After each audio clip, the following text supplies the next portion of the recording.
ஜெபம் செய்வோம்.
பரிசுத்தமும் இரக்கமும் கிருபை நிறைந்த அன்பு நிறைந்த பரலோகத்தின் தகப்பனே, பரிசுத்தமான இந்த ஓய்வு நாளுக்காக உமக்கு நாங்கள் நன்றி பாராட்டுகின்றோம்.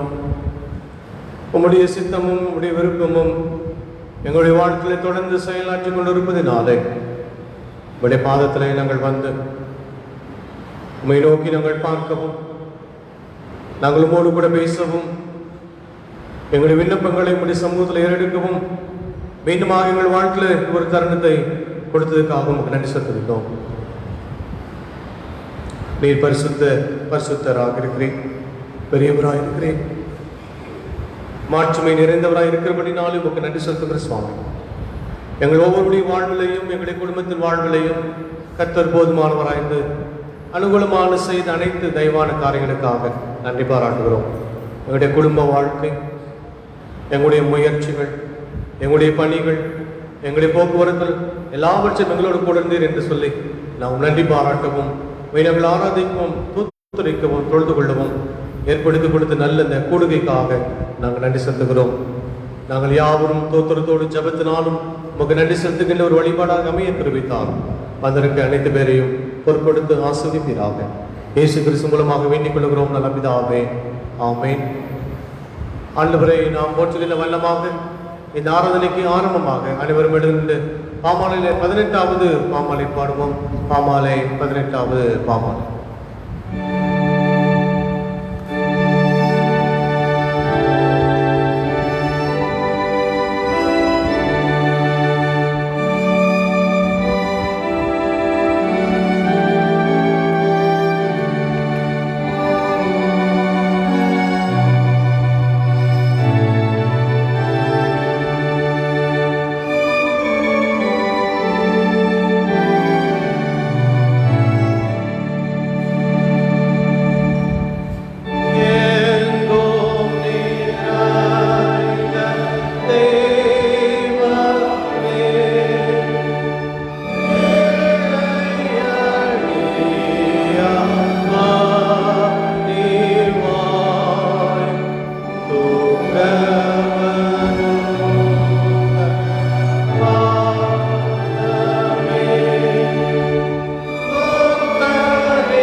தேவனு கேட்கும் பலைகள் நொறுங்குண்டாவிதான்.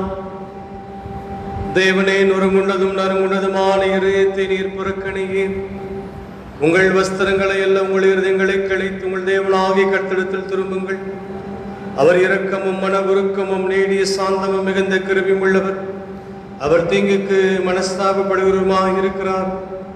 நம்முடைய தேவனாகிய ஆண்டவருக்கு விரோதமாக நாம் கலகம் பண்ணி அவர் நமக்கு முன்பாக வைத்த நியாயப்பிரமாணப்படி நடக்கத்தக்கதாக நாம் அவருடைய சத்தத்திற்கு செவி கொடுக்காமல் போனோம். ஆனாலும் நம்முடைய தேவனாகிய கர்த்தரிடத்தில் இரக்கங்களும் மன்னிப்புகளும் உண்டு. கர்த்தாவே என்னை தண்டியும், ஆனாலும் நான் அவமாய் போகாதபடிக்கு உம்முடைய கோபத்தினாலே அல்ல மட்டாகை தண்டியும். நான் எழுந்த தகப்பனிடத்திற்கு போய், தகப்பனை பரத்து விரோதமாகவும் உமக்கு முன்பாகவும் பாவம் செய்தேன். இனிமேல் உம்முடைய குமாரன் என்று சொல்லப்படுவதற்கு நான் பார்த்தன் அல்ல என்பேன். கர்த்தாவே ஜீவனுள்ள ஒருவனும் உமக்கு முன்பாக நீதிமான் அல்லாததினாலே அடியேனே நியாயத்திருக்க பிரவேசியாதேயும். நமக்கு பாவமில்லை என்போமானால் நம்மை நாமே வஞ்சிக்குறளாயிருப்போம். சத்தியம் நமக்குள் இராது. நம்முடைய பாவங்களை நாம் அறிக்கையிட்டால் பாவங்களை நமக்கு மன்னித்து எல்லா நியாயத்தை நீக்கி நம்மை சுத்திகரிப்பதற்கு கர்த்தர் உண்மையும் நீதியும் உள்ளவருமாயிருக்கிறார்.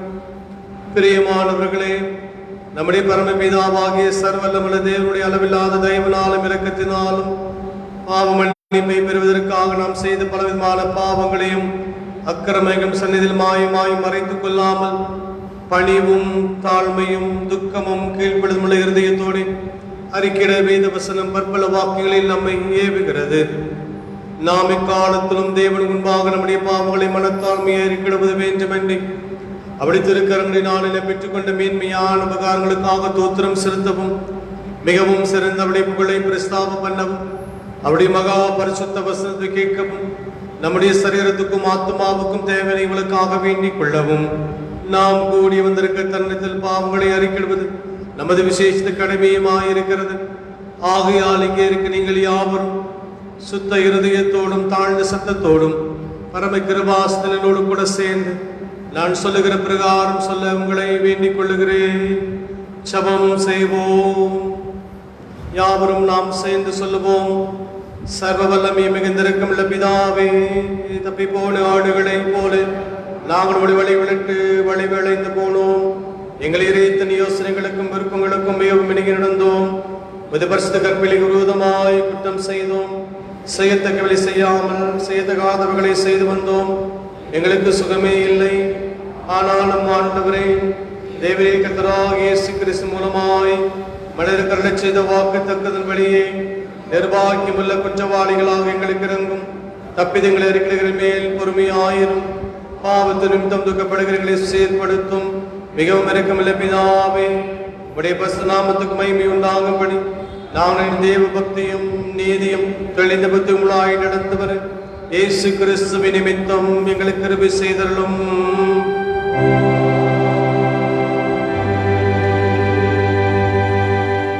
நம்முடைய கர்த்தராகிய இயேசு கிறிஸ்துவின் பிதாவாக இருக்கிற சர்வவல்ல தேவன் பாவியின் மரணத்தை விரும்பாமல் அவன் தன் பாவத்தை விட்டு திரும்பி பிழைப்பதை விரும்பி பாவத்து நிமித்தம் துக்கப்படுகிற சபஜனத்திற்கும் பாவி மோச்சனத்தையும் மன்னிப்பையும் கூறி அறிவிக்க தம்முடைய பணிவிடைக்காரருக்கு அதிகாரத்தையும் கட்டளையும் அருளச் செய்திருக்கிறார்.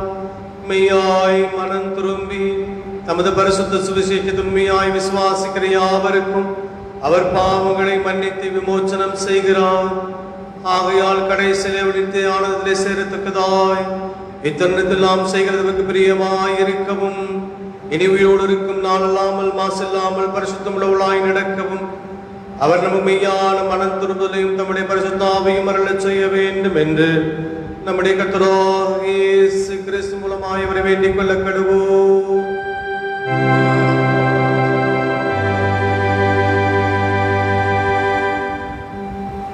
பரமநற்கங்கள் பிதாவே, உடைய நாமம் பரிசுத்தப்படுவதாக, உடைய ராஜ்யம் வருவதாக, உடைய ஸ்தம்பரத்திலே செய்யப்படுகிறது போல பூமியிலேயும் செய்யப்படுவதாக. அனல் அப்பத்தை எங்களுக்கு தாரும். எங்களுக்கு விரோதமாய் குற்றம் செய்வதற்கு நாங்கள் மன்னிக்கிறது போல எங்கள் குற்றங்களை எங்களுக்கு மன்னியும். எங்களை சோதனை பிரவேசிப்பண்ணாமல் தீமையில் ரட்சித்துக் கொள்ளும். ராஜ்யமும் வல்லமையும் மகிமையும் நினைக்கும் விளைவுகளே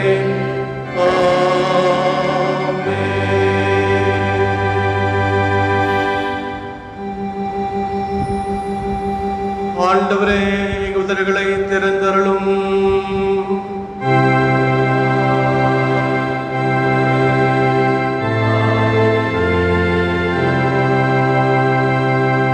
தேவனே, எங்களை ரட்சிக்க விரைவாய் வாரும்.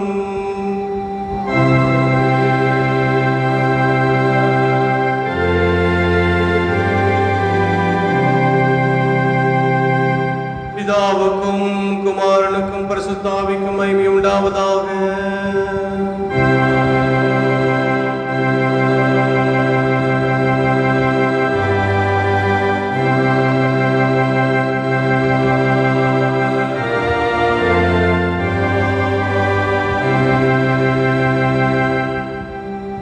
கர்த்தரை துதியுங்கள்.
சபையார் அமருங்கள். இப்பொழுது வேத பாடங்கள் வாசிக்க கேட்போம்.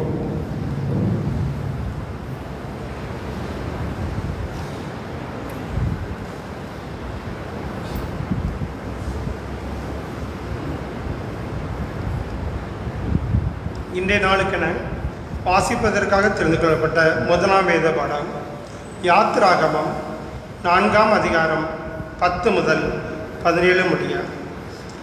யாத்திராகமம் 4:10 முதல். அப்பொழுது மோசே கர்த்தரை நோக்கி, ஆண்டவரே, இதற்கு முன்னாவது தேவரீர் உமது அடியோனோடே பேசினதற்கு பின்னாவது நான் வாக்கு வல்லவன் அல்ல, நான் திக்கு வாயும் மந்த நாவும் உள்ளவன் என்றான். அப்பொழுது கர்த்தர் அவனை நோக்கி, மனுஷனுக்கு வாயை உண்டாக்கினவர் யார்? ஊமையனையும் செவிடனையும் பார்வை உள்ளவனையும் குருடனையும் உண்டாக்கினவர் யார்? கர்த்தராயன் நான் அல்லவா? ஆதலால் நீ போ, நான் உன் வாயோடே இருந்து நீ பேச வேண்டியதை உனக்கு போதிப்பேன் என்றார். அதற்கு அவன், ஆண்டவரே, நீர் அனுப்ப சித்தமாயிருக்கிற யாரையாயிலும் அனுப்பும் என்றான். அப்பொழுது கர்த்தர் மோசையின் மேல் கோபம் மூண்டவராகி, தேவனாகிய ஆரோன் உன் சகோதரன் அல்லவா? அவன் நன்றாய் பேசுகிறவன் என்று அறிவேன். அவன் உன்னை சந்திக்க புறப்பட்டு வருகிறான். உன்னை காணும்போது அவன் இருதயம் மகிழும். நீ அவனோடு பேசி அவன் வாயில் வார்த்தைகளை போடும். நான் உன் வாயிலும் அவன் வாயிலும் இருந்து நீங்கள் செய்ய வேண்டியதை உங்களுக்கு உணர்த்துவேன். அவன் உனக்கு பதிலாக ஜனங்களோடே பேசுவான். இவ்விதமாய் அவன் உனக்கு வாயாக இருப்பான், நீ அவனுக்கு தேவனாக இருப்பாய். இந்த கோலையும் உன் கையிலே பிடித்து கொண்டு போ, இதனால் நீ அடையாளங்களை செய்வாய் என்றார் என்பதை வாசிப்பதற்காக தெரிந்து கொள்ளப்பட்ட முதலாம் வேத பாடம் வாசித்தாயிற்று. தேவனை உமைக்கே மாட்சி கொண்டாதாக. நற்செய்தி பாடம் வாசிக்க அனைவரும் எழுந்து நிற்கவும்.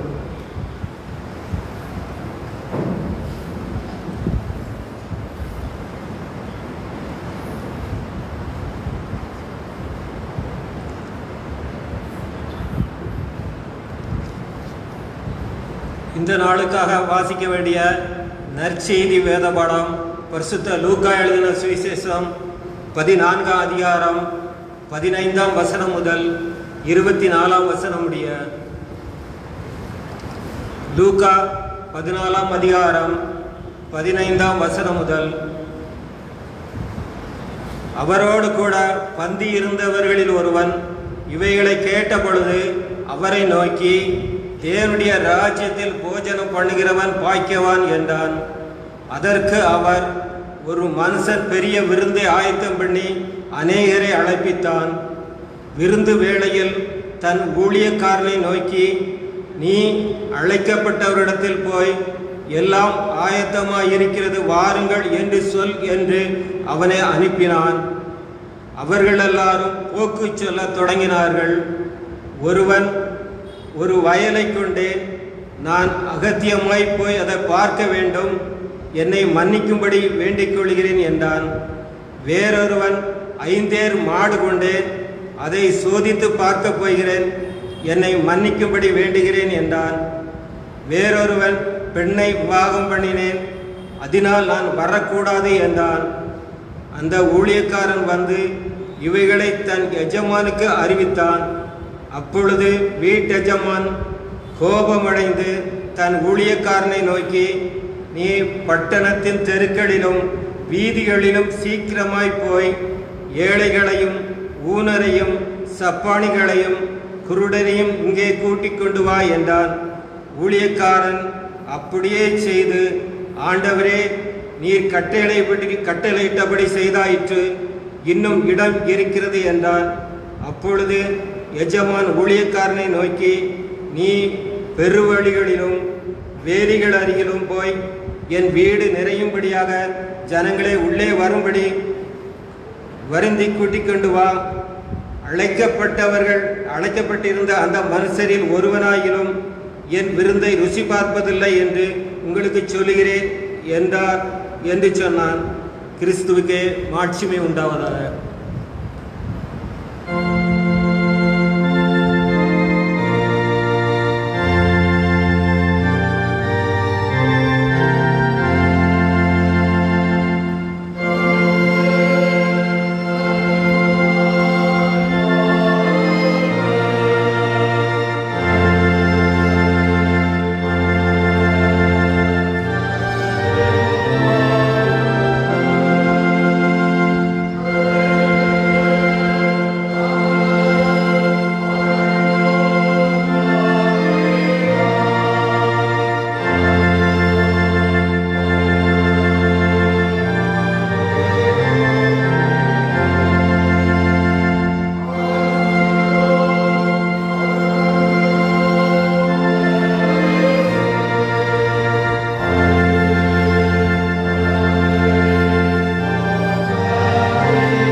பூமியும் படைத்த சர்வல பிதாவாகிய தேவனை விசுவாசிக்கிறேன்.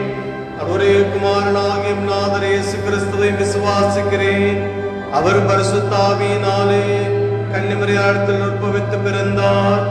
பொந்து பிலாத்தின் காலத்தில் பாடுபட்டு சிலுவையில் அறையுண்டு மரித்து அடக்கம் பண்ணப்பட்டு பாதாளத்தில் இறங்கினார். மூன்றாம் நாள் மரித்து எழுந்தருளினார். பரமண்டலத்துக்கு ஏறி சர்வல பிதாவாகிய தேவனுடைய வலது வாசத்தில் வீற்றிருக்கிறார். அவர்கள் எல்லோரையும் மரித்தோரையும் நியாயம் தீர்க்க வருவார். பரிசுத்த ஆவியை விசுவாசிக்கிறேன். பொதுவாக இருக்கிற பரிசுத்தமும் பரிசுத்தவான்களுடைய ஐக்கியமும் பாவ மன்னிப்பும் சரீர வைத்துள்ளும் நித்திய ஜீவனுடைய விசுவாசிக்கிறேன்.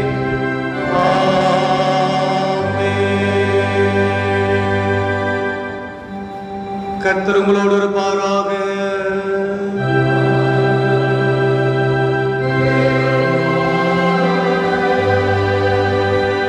ஜெபம் பண்ண கடவோம்.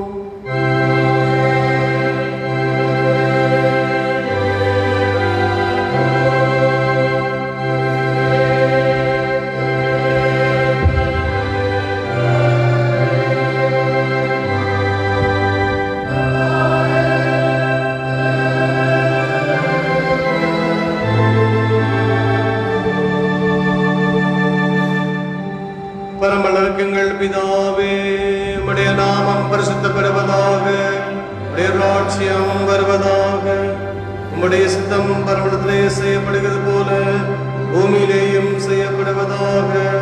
அருள் அப்பத்தை எங்களுக்கு தாரும்.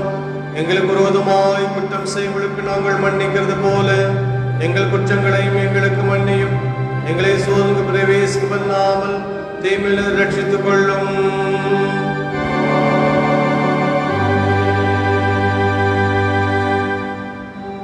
கர்த்தாவே, உம்முடைய இரக்கத்தை எங்களுக்கு காண்பியும்.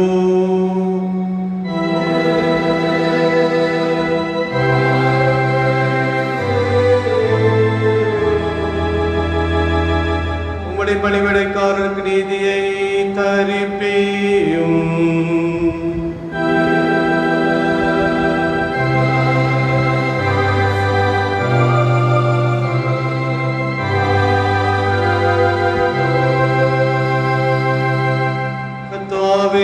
ஜனத்தை ரட்சியும்.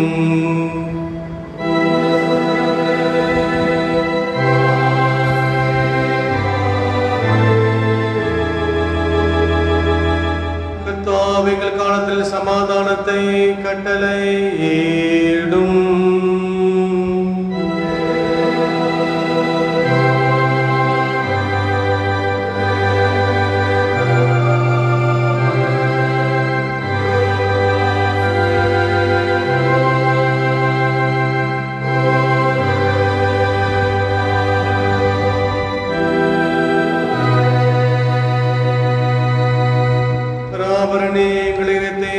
சுத்திகரியும்.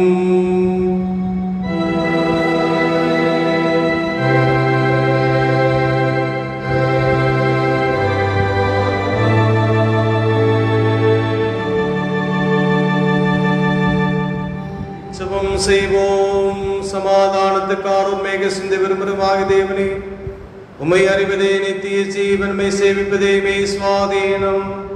தேவரே தஞ்சமாய் கொண்டிருக்கிற முதடியாளாக நாங்கள் எந்த விரோத வல்லமைக்கும் பயப்படாதிருக்கும்படியாக எங்கள் சத்துருக்கள் செல்லா பிரியாத்துடன் வென்று எங்கள் கர்த்தராகிய இயேசு கிறிஸ்துவின் வல்லமையினால் எங்களை காப்பாற்றி அருளும்.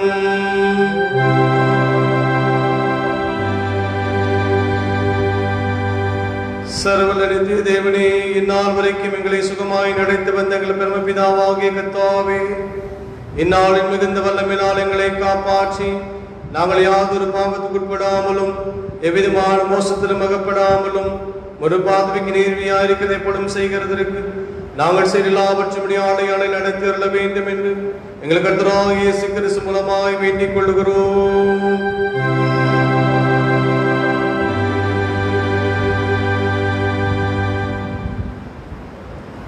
மீண்டுமாக நாம் யாவர் விழுந்து பாமாலை 231வது பாமாலை படுவோம். பாமாலை 231வது பாமாலை.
எங்கள் மீட்பும் இரட்சகருமாக இயேசு கிறிஸ்துவே,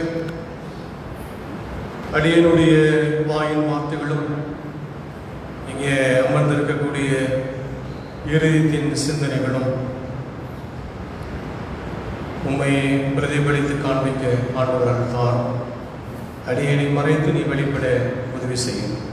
இயேசு மூலமாய் ஜெபிக்கிறோம் பிதாவே, ஆமென். எல்லாம் வல்ல ஆண்டவரும் மீட்பருமாகிய இயேசு கிறிஸ்துவின் நாமத்திலே உங்களை வாழ்த்துகிறேன். கடந்த காலங்கள் நாட்கள் முழுமையாகவும் ஆண்டவருடைய வழிநடத்தல் நம்மோடு கூட இருக்கிறது என்பதற்கு நீங்களும் நானும் சாட்சிகளாக இந்த பூமியிலே வாழ்கிறோம். அப்படிப்பட்ட பாக்கியங்களையும் நன்மைகளையும் ஆண்டவர் பல இடர்பாடுகள் மத்தியிலேயும் பல துன்பங்கள் மத்தியிலேயும் துயர்கள் மத்தியிலேயும் கஷ்டங்கள் மத்தியிலேயும் ஆண்டவர் நம்மை சிறப்பாக நடத்தி கொண்டிருக்கிறார். அதற்காகவும் நாம் ஆண்டவருக்கு நன்றி செலுத்த வேண்டும். ஆலயத்திற்கு போவோம் வாருங்கள் என்று சொல்லும்போது நான் மகிழ்ச்சியாக இருந்தேன் என்று தாவீது சொல்கிறார். அதே தாவீது சொல்லுகிற பொழுது உபத்திரப்பட்டது நல்லது, இதனால் உடைய பெருமானங்களை நான் கற்றுக் கொடுக்கிறேன் என்று சொல்லும்.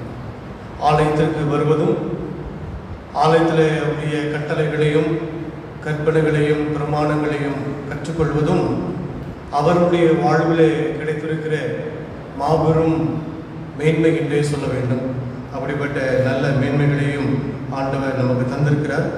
அந்த தந்திருக்கிற அந்த இயல்பான வாழ்க்கையையும் நாம் ஆண்டவரை இன்னும் நாம் துதிக்கவும் ஸ்தோத்திரிக்கவும் ஆண்டவர் நமக்கு கிருபை பாராட்டுவாராக. இந்த நாடுக்கென்று தியானிப்பதற்காக 3 திருமறை பகுதிகளை நான் தெரிவு செய்திருக்கிறேன். அதில் முதலாவது திருமறை பகுதி யாத்ராகமம் புஸ்தகம் 4ஆம் அதிகாரத்திலே ஒரு சில வசனங்களை நாம் வாசிக்கிட்டோம். 10 to 17 முடிய ஒரு திருமறை பகுதி ஒன்று. 2வது பவுலடிகளால் கொரிந்தியர்க்கெழுதின 2வது கடிதம் 12ஆம் அதிகாரம் வசனங்கள் 7 to 9. 3வது பகுதியாக லூக்கா எழுதின நற்செய்தி நூல் 14ஆம் அதிகாரம் வசனங்கள் 15 to 24 முடிய உள்ள வசனங்களை வாசிக்கின்றோம்.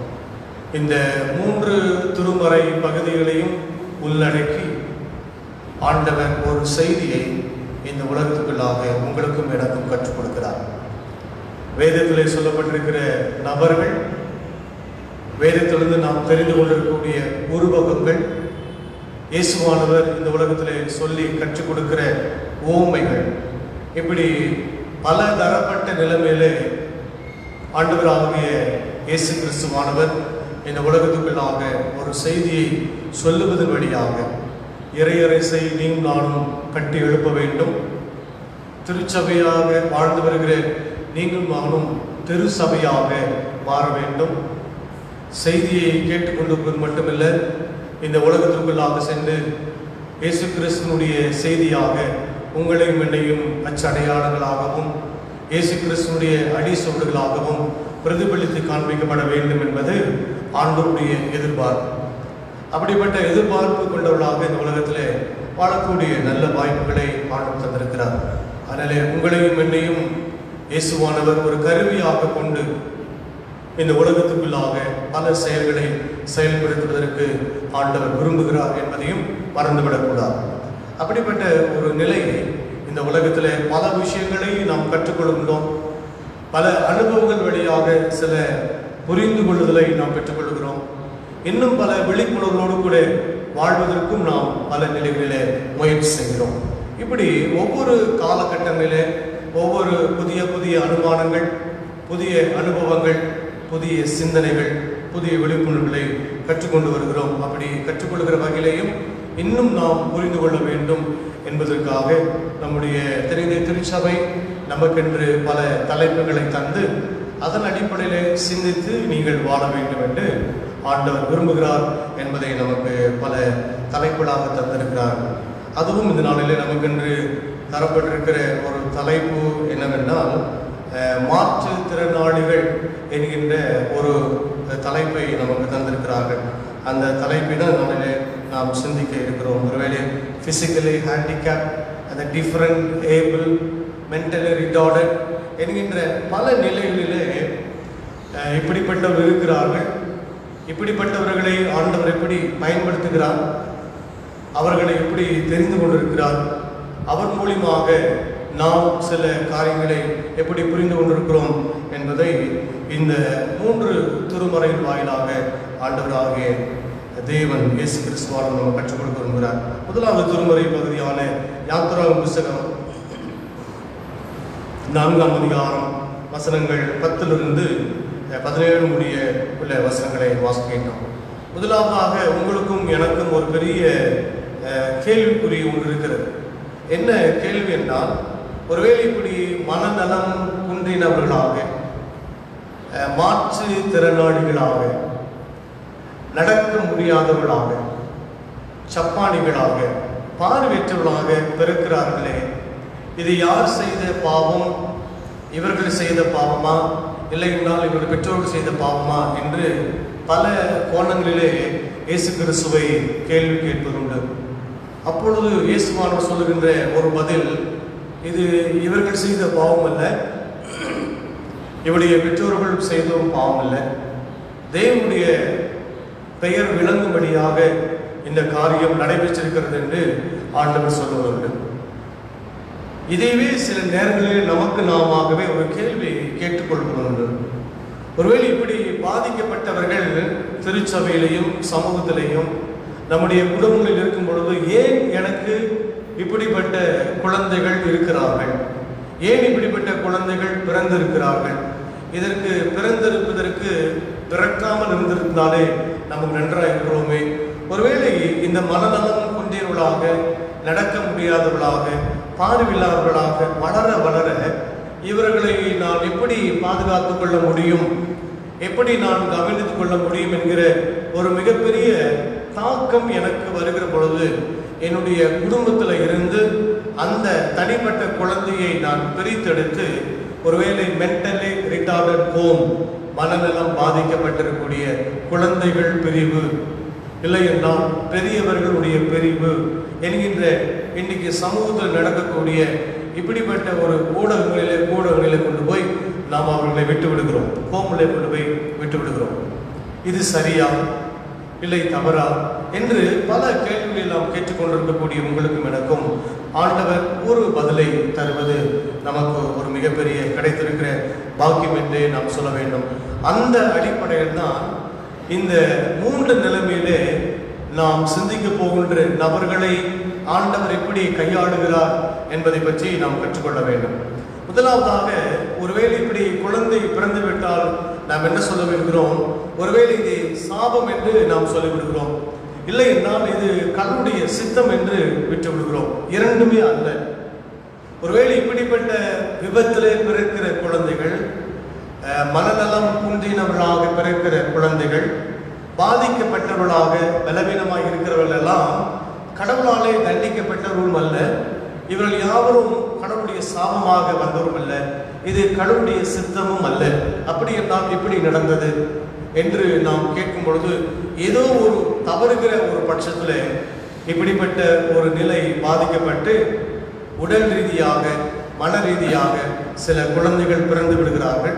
இப்படி பிறக்கின்ற குழந்தைகளையும் ஆண்டவர் எப்படி நேசித்து பராமரித்து பக்குவப்படுத்தி தன்னோடு கூட சேர்த்துக் கொள்கிறார் என்கின்ற அந்த வகையிலே கடவுள் எப்படி அவர்களை நடத்துகிறார் என்பதை தான் இந்த 3 திருமுறை பகுதிகளை நாம் சிந்திக்க இருக்கிறோம். முதலாவதாக யாத்திராகம புஸ்தகம் 4ஆம் அதிகாரத்திலே படித்து பார்க்கும்போது, அப்பொழுது மோசே கர்த்தரை நோக்கி, ஆண்டவரே, இதற்கு முன்னாவது தேவரே உமது அடியனோடு கூட பேசினதற்கு பின்னாவது நான் வாக்கு வல்லவன் அல்ல, நான் துக்குவாயும் மந்த நாவும் உள்ளவன் என்றார்.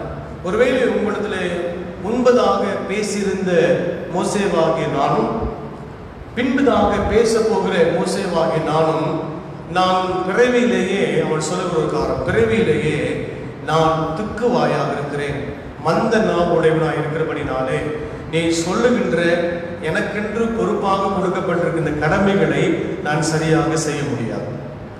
ஏனென்றால் ஒருவருடைய செயலை செயல்படுத்துவதற்கு, இன்னொரு செயலை செய்ய தூண்டுவதற்கு ஒருவர் பேசுகின்ற அந்த உச்சரிப்பும் போய் சேர்கின்ற கம்யூனிகேஷன், தொடர்பு படுத்தப்படுகின்ற பாஷையும் மொழியும் மிக மிக முக்கியமானது.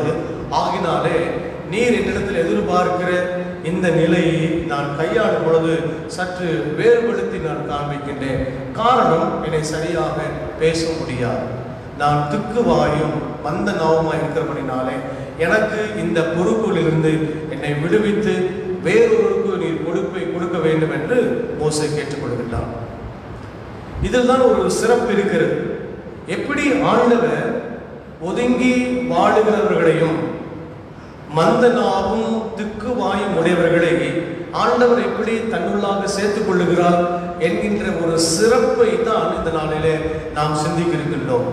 அப்படி அவர் சொல்லும் பொழுது ஆண்டவர் மோசேவை உடனே தள்ளிவிடவில்லை. ஆண்டவரை முதல் முறையாக பார்க்கும் பொழுது நான் இருக்கிறவராகவே இருக்கிறேன் என்று சொல்லி ஆண்டவர் மோசேவை சொல்லி அழைக்கின்றார். அழைத்த அந்த அழைப்புக்கு கிட்டத்தட்ட ஒரு 2.5 லட்சம் மக்களை இந்த பாலும் தேனும் ஓடுகிற கானான் தேசத்துக்குள்ளாக நடத்தக்கூடிய ஒரு மிகப்பெரிய பொறுப்பை மோசே இடத்திலே சொல்லும் பொழுதும் கேட்கும் பொழுதும் இந்த மக்களுக்கு நான் எப்படி ஒவ்வொரு வார்த்தையும் நான் மக்களுக்கு சொல்ல முடியும்? ஒருவேளை ஆண்டவரை கண்டித்து சொல்லுவார், ஒருவேளை நிதானமாக சொல்லுவார், ஒருவேளை பாசமாக சொல்வார். இப்படி சொல்லுகிற பொழுதெல்லாம் ஆண்டவருடைய வார்த்தையை கேட்டு இத்தனை லட்சம் மக்களுக்கு நான் சொல்லுகிற வார்த்தை புரியாமல் போய்விட்டால் என்ன செய்வது? அவர்கள் வேறு விதமாக புரிந்துவிட்டால் தம்முடைய வாழ்க்கை எப்படி மாற்றிக்கொள்வார்கள் என்கின்றதெல்லாமே அவருக்குள்ளாக மிகவும் ஒரு மிகப்பெரிய ஐயத்தோடும் பயத்தோடும் கஷ்டத்தோடும் கூட தான் இதை சொல்லும் பொழுதும் ஆண்டவுடனே இல்லை பரவாயில்லை, நான் உன்னை இந்த ஊழியத்திலிருந்து இந்த பொறுப்பான பணியிலிருந்து மக்களை நடக்கக்கூடிய ஒரு செயல்பாட்டிலிருந்து உன்னை நான் நீக்கி விடுவேன் என்று ஆண்டவர் சொல்லவே இல்லை. இதைத்தான் நாம் கவனிக்க வேண்டும். ஆண்டவர் ஒன்றை கொடுத்து விட்டார். கடவுளாலே படைக்கப்பட்ட மோசே, அவருக்கென்று கொடுக்கப்பட்டிருக்கிற பொறுப்பு ஆண்டவர் நன்றாக தெரியும். இந்த பொறுப்பிலிருந்து யாரை ஆண்டவர் தெரிவு செய்து கொள்ளுகிறார் என்றால், யாரை நாம் விலக்கி வைக்கிறோமோ, யாரை நம்மளை வீட்டிலிருந்து முகப்பிற்கு நாம் கொண்டு போகிறோமோ, யார் மனநலம் குன்றினவர்களாக, பேச முடியாதவர்களாக, திக்குமுக்கு ஆடுகளாக, கண் பார்வை இல்லாதவர்களாக யார் நமக்கு பாரமாக இருக்கிறோம் என்று சொல்லி வெளியே வேறு இடத்துல கொண்டு போய் சேர்த்து விடுகிறோமே, அப்படி அல்ல. யார் யாரெல்லாம் விலக்கி வைக்கப்படுகிறவர்களை ஆண்டவர் தன்னுள்ளாக கொண்டு வந்திருக்கிறார் என்பது ஆண்டவருடைய படைப்பினுடைய ஆளுமையை பற்றி நாம் தெரிந்து கொள்ள வேண்டும். உடனடியாக ஆண்டவர் மோசேவை அழைத்து, உன்னிடத்தில் தான் அந்த பொறுப்பை நான் கொடுக்கிறேன். ஒருவேளை நீ சொல்லுகிற பிரகாரமாக மந்த நாவும் திக்கு வாயுமா இருக்கிறபடினாலே நான் உன்னை நீக்கி விடுகிறதாக அல்ல, இந்த பொறுப்போடு நான் உன்னை எடுக்க போவதும் கிடையாது. ஆகினாலே உன்னுடைய சகோதரனாகிய ஆரோனை நான் தெரிந்து கொண்டு நான் சொல்லுகிறவர்களை அவருடைய வாயிலே என் வார்த்தை வைப்பேன். அந்த வார்த்தை நீ பேசுவாய். பேசுகிற பொழுது அந்த வார்த்தையானது எனக்குள்ளாகவும் மக்களுக்குள்ளாக புறப்பட்டு செல்ல வேண்டும் என்பதை பற்றிதான அந்த ஆளுமையை, அந்த ஆற்றலை நான் உனக்கு தருகிறேன் என்று ஆண்டவர் தருகிறதாக பார்க்கிறோம். ஆண்டவருடைய பார்வையிலே எப்பொழுதும் நீங்கள் கவனித்து பார்ப்பீங்கன்னு சொன்னால், தெரிந்து கொண்டவைகளை பற்றி, மிகவும் சிறப்பானவர்களை பற்றி, ஞானவான்களை பற்றி, புத்திமான்களை பற்றி ஆண்டவர் தெரிந்து கொள்வதே இல்லை. ஒருவேளை இப்படி ஒரு டிசேபிளாக இருக்கிறவர்கள், பேச முடியாதவர்கள், கைவிடப்பட்டவர்கள், கண் பார்வையில்லாதவர்கள், அவர்கள் இன்றைக்கு ஆண்டவருடைய சாயலாலே படைக்கப்பட்டதை விட இன்றைக்கு உலகத்துடைய பெரிய பெரிய சாதனைகள்லாம் நீங்கள் பார்த்து கொண்டே வரலாம். இன்றைக்கு இப்படிப்பட்ட நிலையில் இருக்கிறவர்கள் தான் சாதாரணமான மனிதனை காட்டிலும் அசாதாரணமான நிகழ்வை நடத்துகின்ற ஒரு சிறப்புடைய மக்களாக இன்றைக்கும் இருந்து கொண்டிருக்கிறார்கள் என்று இன்றைக்கு வரலாற்று செய்திகளாக இன்றைக்கு நாம் பார்த்து கொண்டிருக்கிறோம்.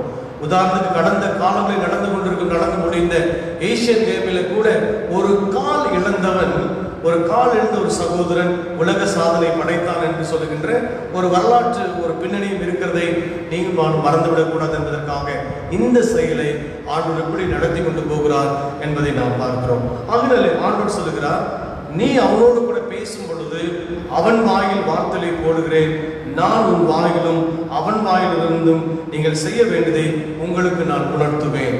ஒருவேளை நீ நினைத்து கொண்டிருக்க வேண்டாம், இதை நான் திக்கு வாயாக இருக்கிறேன், மந்த நாவாக இருக்கிறேன், எனக்கு புத்தியினங்களிலே குறைவாக இருக்கிறது, எனக்கு அறிவின் வளர்ச்சி கம்மியாக இருக்கிறது, பார்வை எனக்கு குறைவாக இருக்கிறது என்று எண்ணிக்கொண்டிருக்கிறவர்களை தான் ஆண்டவர் கண்டுபிடித்து கொண்டு வந்து அவர்களை ஒரு மிகப்பெரிய ஆற்றல் மிக்கிறவர்களாக மாற்றுகிற ஆண்டவர் என்பதை பற்றி ஆண்டவர் தெளிவாய் சொல்கிறார்.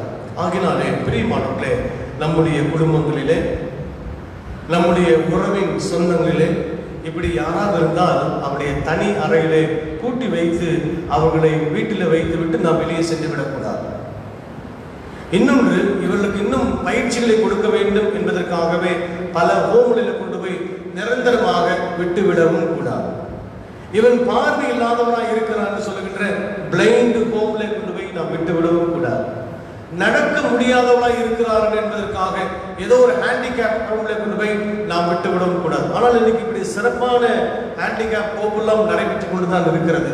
ஆனால் அவர்கள் மூலியமாகவும் ஆண்டவர் சில காரியங்களை செயல்பட்டு கொண்டிருக்கிறார் என்பதை பற்றி இந்த திருமறை பகுதி சொல்லப்பட்டிருக்கிறது.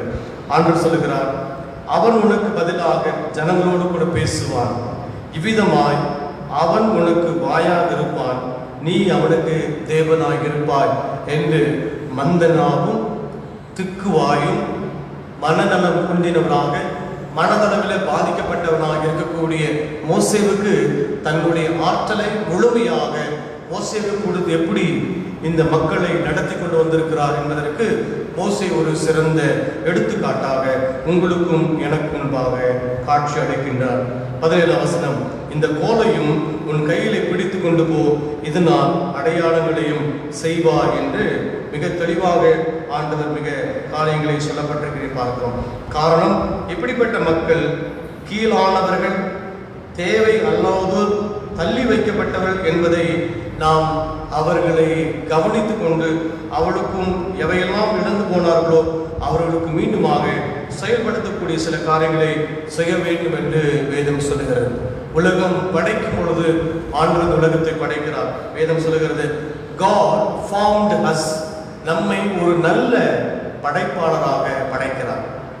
இந்த படைப்பாளராக இருக்கும் பொழுது நாம் தவறு செய்யும் பொழுது நம்முடைய படைப்பு எல்லாவற்றையும் நீங்கள் பார்க்கும் பொழுது deformed us, நாம் பாவம் செய்த பொழுது நமக்குள்ளாக நல்ல படைக்கப்பட்ட இந்த அமைப்பு உடைந்து போகிறது.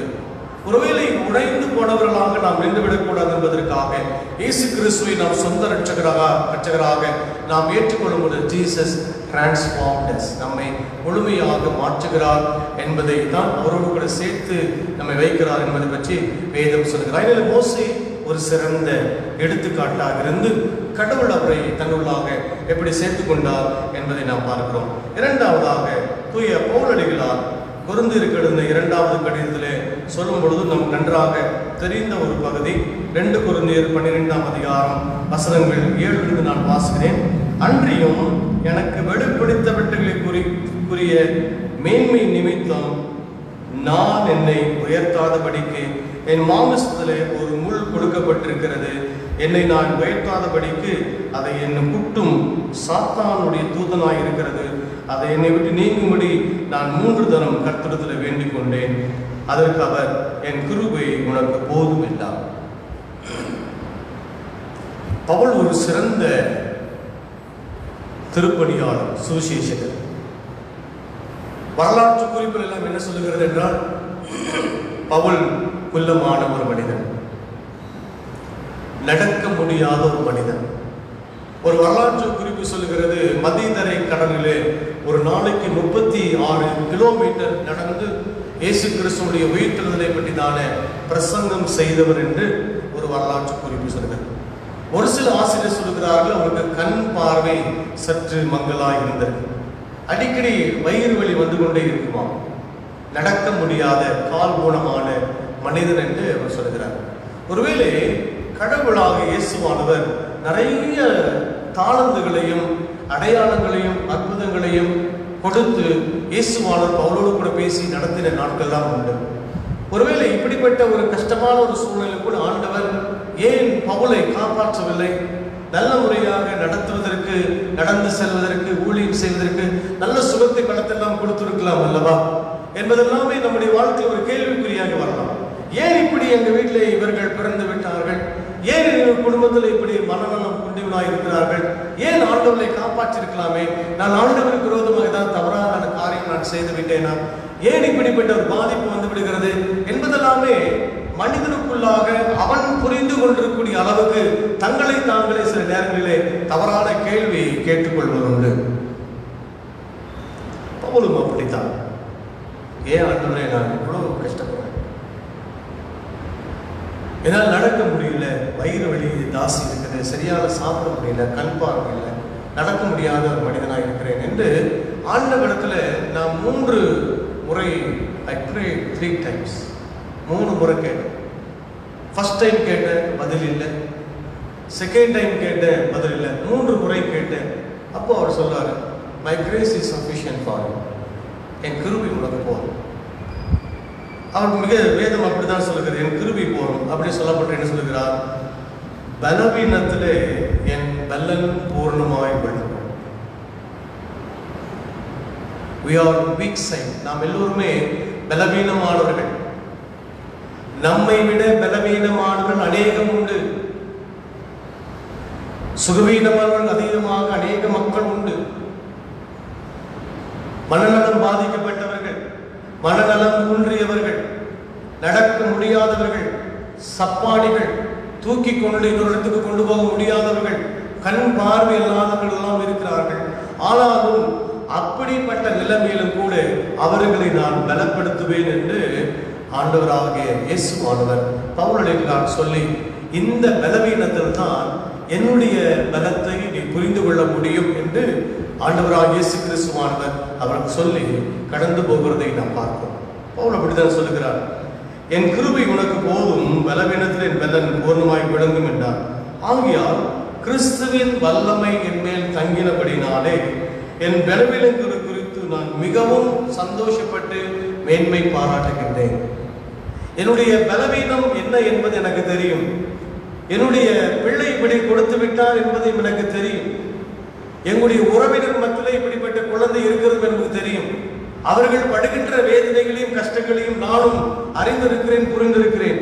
ஆனால் இதைகள் மத்தியிலேயும் ஆண்டவர் செயல்பட்டுக் கொண்டிருக்கிறார் என்பதை பற்றி பவுல் அடிகளாருடைய வாழ்க்கை மூலியமாக நான் கற்றுக்கொண்டிருக்கிறேன் என்பதை நாம் கண்டுபிடித்து அதிலே நான் சந்தோஷப்பட்டு கடவுளுக்காக இன்னும் சிறப்பான செயல்களை செய்து கொண்டு அவர்களையும் என் குடும்பத்திற்குள்ளாக ஒன்று சேர்த்து வாழ வேண்டும் என்கிறதை பவுல் அடிகளார் மூலியமாக இயேசுவானவர் உங்களுக்கும் எனக்கும் கற்றுக் கொடுக்கிறார். பிரியமானவர்களே, ஊனம் என்பது நம்முடைய கைகளிலோ அல்லது கால்களிலோ கண் பார்வையிலோ அல்ல, நம்முடைய மனதிலே ஊனம் இருந்து விடக்கூடாது என்பதை பற்றி பவுல் ஒரு மிகப்பெரிய சிறந்த எடுத்துக்காட்டு. ஒருவேளை இந்த 3 முறையிலும் கூட நான் கேட்டேன், இயேசுவான் நினைச்சிருந்தா காப்பாத்திக்கலாம், இயேசுவான் நினைச்சிருந்தா நல்ல பார்வை கொடுத்திருக்கலாம், அவருடைய எல்லா உடல் பலவீனத்தெல்லாம் நீக்கி இருக்கலாம். ஏன் அந்த பலவீனத்தில் இருந்தால்தான் இயேசுவானுடைய பலத்தை பெற்றுக்கொள்ள முடியும் என்பதை பற்றி நாம் தெரிந்து கொள்ள முடியும். எனக்கு தெரிந்த ஒரு ஆசிரியர் ரெவரண்ட் டாக்டர் அகஸ்டின், ஒரு பெரிய சிறந்த ஊழியர், யூத் ஃபார் கிரைஸ்ட் முதல் முறையாக அவருடைய டைரக்டராக இருந்தார். டாக்டர் பில்லி கிரஹாம் இங்கே கல்கட்டா பார்த்தபோது அவர் இஸ் ஃபர்ஸ்ட் டிரான்ஸ்லேட்டர். சிறந்த ஊழியர், வல்லமையான ஊழியர். அவர் மாதிரி பெஸ்ட் டிரான்ஸ்லேட்டர் இந்தியாவில் கிடையாது. அப்படிப்பட்ட ஒரு சிறந்த ஊழியர் யூத் ஃபார் கிரைஸ்ட்ல இருந்து ஊழியத்தை செய்து கொண்டிருக்கிறார். உலகம் எங்குமாக அவர் ஊழியத்தை செய்வார், ரொம்ப மகிழ்ச்சியாக செய்வார். உலக நாடுகளெல்லாம் சுற்றி தெரிந்து சென்னைக்கு வருகிற பொழுது 3 மாதம் அல்லது 4 மாதம் கழித்து தன்னுடைய ஊழியத்தை முடித்துட்டு வந்தார். எங்களுக்கெல்லாம் ஒரு ஆசிரியராக இருந்தார். அவரை ஒரு முறை சென்னையிலே வீட்டிலே போய் நம்முடைய ஆசிரியர் அல்லவா அவரை பார்க்க நாம் செல்லலாம், ஏன்னா டைமே கிடைக்காது. அவ்வளோ நிறைய புக் எழுதுவார், நிறைய பிரசங்கம் பண்ணுவார், நிறைய டிரான்ஸ்லேட் பண்ணுவார், உலக நாடுகள்லாம் சுற்றி செல்லக்கூடியவர். அவரை வீட்டில் போய் பார்க்கும் பொழுது காலிங் பெல் அடித்த உடனே சத்தம் கேட்டது. அப்புறம் நாங்கள் உள்ளே போய் பார்த்தோம். உள்ளே போனோடனே உட்காருங்க அப்படின்னா வருவார். உட்கார்ந்து கொண்டிருக்கோம். அந்த ஒரு ரூமில் ஒரு பெரிய ஸ்க்ரீன் ஒன்று போடப்பட்டது. அங்கே பார்த்தீங்கன்னா ஒரு பெரிய ஈஸ்ட் சேர் ஒன்று போடப்பட்டிருக்கு. அவருடைய மகன் மென்டலி ரிட்டார்டட். அப்போவே வயசு அவருக்கும் எப்படி ஒரு 18, 19, 20 வயசுலாம் இருக்கும். அவனுடைய முகத்தை அவ்வளவு பார்க்கும் பொழுதெல்லாம் மிகவும் கஷ்டமாகத்தான் இருந்தது. இப்படி இவ்வளோ பெரிய நடக்க முடியாத, கையெல்லாம் முடக்கமாக இருக்கிறது, கால் நடக்க முடியாது. ஆனால் என்ன சொன்னாலும் அதை பேசுகின்ற ஆற்றலை அவன் புரிந்து கொள்வான். நாம் எதாவது சொல்லணும்னா உடனுக்குடைய ரெஸ்பான்ஸ் நமக்கு வரும். எல்லாம் பார்த்து பேசிட்டு அப்புறம் உடனே வந்தார், வாங்க பேசிட்டுக்கலாம், தம்பி நல்லா இருக்கிறீங்களா, நல்லா இருக்கு பேசிட்டு. அப்புறம் அவர்கிட்டலாம் பேசி முடிச்சதுக்கப்புறம் நாங்கள் நம்முடைய விடைபெற்று வெளியே செல்லும் பொழுது அவர்கிட்ட போய் கேட்டேன், அண்ணே இந்த மாதிரி தம்பி இப்படி இருக்கிறா நீங்கள் சொல்லவே இல்லையே. அவர் சொன்னார், நான் இன்றைக்கு இயேசு கிறிஸ்துவை நான் சுமந்து செல்லுகிறேன் என்றால் ஒவ்வொரு நாளும் என்னுடைய வீட்டை விட்டு ஊழியத்திற்கு நான் புறப்பட்டு செல்லுகிற பொழுதெல்லாம் அவன் தான் எனக்கு ஜெபம் பண்ணி அனுப்புவான். அவன் மூஞ்சி முகத்தை நான் பார்க்கும் பொழுது ஒரு விதமான வெளிச்சத்தை நான் பார்க்கிறேன். ஏதோ ஒன்றை சொல்ல வருகிறான், ஆனால் என்ன சொல்ல வருகிறான் என்பதை பற்றி எனக்கு தெரியாது. அது எனக்கு ஒரு மிகப்பெரிய ஒரு சுவைமிக்க செய்தியாக எனக்கு வந்து சேரும். 3 மாதங்கள் 4 மாதங்கள் உலகத்தினுடைய அனைத்து ஊழியங்களை முடித்துவிட்டு என்னுடைய மகளிடத்தில் வந்து நான் ஜெபித்து விட்டு தான் மறுபடியும் தன்னுடைய ஊழியத்தை நான் துவங்குவேன் என்று சொன்னார். ஒவ்வொரு நாளும் என்னுடைய மகன் முகத்தை பார்க்கும் பொழுதும், ஒவ்வொரு நாளும் அவன் சொல்ல முடியாத ஒரு சத்தத்தை நான் கேட்கும் பொழுதும் ஒரு புதிய செய்தியை நான் பெற்றுக் கொடுக்கிறேன், புதிய தகவல்களை நான் பெற்றுக் கொள்கின்றேன், புதிய வளங்களை நான் பெற்றுக் கொள்கிறேன் என்று அவர் சொல்வார். இன்னைக்கும் சென்னையில் இருக்கிறார். இப்படிப்பட்ட மக்கள் மூலியமாக ஆண்டவர் பலவீனங்களிலே இருந்து ஆண்டவருடைய பலப்படுத்துகிறவர். சுகவீனமான நிலைமையில் இருக்கக்கூடிய பிள்ளைகள் மூலியமாக ஆண்டவன் உலகத்திற்குள்ளாக ஒரு செய்தியை கொண்டு வருகிறார். அதனாலே இப்படி இருக்கிறது என்கின்ற ஒரு கவலையும், பலவீனமாய் இருக்கிறார்கள் என்கின்ற ஒரு பெரிய துன்பமும் துயரமும் நமக்கு வந்துவிடக்கூடாது என்பதற்காக திருமறையிலிருந்து பல நபர்களை சுட்டி காண்பித்து நம்மை நாமே தேற்றிக் கொள்வதற்காக ஆண்டவர் கிருபை செய்திருக்கிறார். 3ஆவதாக லூக்கா எழுதின சுவிசேஷம் 14ஆம் அதிகாரத்தில் ஒரு செய்தியாக நாம் வாசித்தோம். கடைசியாக லூக்கா 14ஆம் அதிகாரத்தில் ஒரு காரியத்தை பற்றி சொல்லப்பட்டிருக்கிறதை நாம் பார்ப்போம். இங்கே 3 நபர்களை பற்றி சொல்லப்பட்டிருக்கிறது. இந்த பூமியில் உண்டான விருந்துகளை நாம் சமநிலையில நாம் ஏற்றுக்கொள்ளும் பொழுதுதான் பரலோகத்திலே நமக்கென்று கொடுக்கப்படுகின்ற அந்த விருந்துக்கு நீயும் நானும் தகுதி உடையவர் என்று சொல்லி வேதம் சொல்லுகிறது. கவனிங்க, லூக்கா 14ஆம் அதிகாரம் வசனங்கள் 16 அந்த 24ஆம் வசனம் முடிய அதை நாம் வாசிக்கின்றோம். நான் படிக்கிறேன் பாருங்கள். லூக்கா 14ஆம் அதிகாரம் 14ஆம் அதிகாரம் 16ஆம் வசனம். அதற்கு அவன், ஒரு மனுஷன் பெரிய விருந்தை ஆயத்தம் பண்ணி அநேகரை அழைப்பித்தான் என்று இயேசுவானவர் ஒரு செய்தியை அவளுக்கு தேவனுடைய ராஜ்யத்தில் பங்கு பெறுவதற்காக ஒரு செய்தியை சொல்லுகிறார். அப்போ அந்த ஒரு பெரிய விருந்து ஒரு செல்வந்தன் ஆயத்தப்படுத்துகிறான். கூப்பிடும்போது அவனுக்கு நெருங்கியவர்கள்லாம் கூப்பிடுறார். எல்லாத்தையும் போய் நீ கூப்பிட்டு விருந்து எல்லாருக்கும். ஒருவேளை இஸ்ரவேல் நாடு யூதேய நாட்டு மக்களுக்கு என்றால் ஒரு திருமண விருந்து என்றால் அந்த ஊரே பங்கு பெறுவார். நமக்கு தெரிஞ்சவங்க மட்டும்தான், பக்கத்தில் இருக்கிறவங்க மட்டும்தான், இல்லை முன்பதாக இருக்கக்கூடிய வீட்டுக்கு மக்கள் மட்டும்தான் என்று திருமண அழைப்பதெல்லாம் கொடுக்க மாட்டார். ஒருவருடைய வீட்டில் திருமணம் நடந்தால் அந்த ஊர் மக்கள் யாருமே அந்த விருந்துக்கு கலந்து கொள்வார்கள். இதுதான் நம்முடைய வழக்கம். அப்படி ஒரு எஜமான வீட்டினுடைய விருந்தைக்கு அழைக்கிறான். அழைக்க வருகிற பொழுது 3 பேர்களுடைய மனநிலையை பற்றி இங்கு சொல்லப்பட்டிருக்கிறது. ஒன்று, நான் இந்த விருந்துக்கு வர முடியாது, எனக்கு நிறைய தோட்டங்கள் இருக்கிறது, நல்ல வளங்கள் இருக்கிறது, நிறைய செல்வங்கள் இருக்கிறது, அதை நான் பார்க்க போறேன், அதனால நான் விருந்துக்கு வர முடியாது, தயவுசெய்து மன்னிச்சுக்குங்க அப்படின்னு அந்த அழைப்பு கொடுத்தவரிடத்துல சொல்லி அவன் அந்த இடத்துல எஸ்கூஸ் கேட்டுக்கொண்டு அங்கிருந்து விடைபெற்று போகிறான்.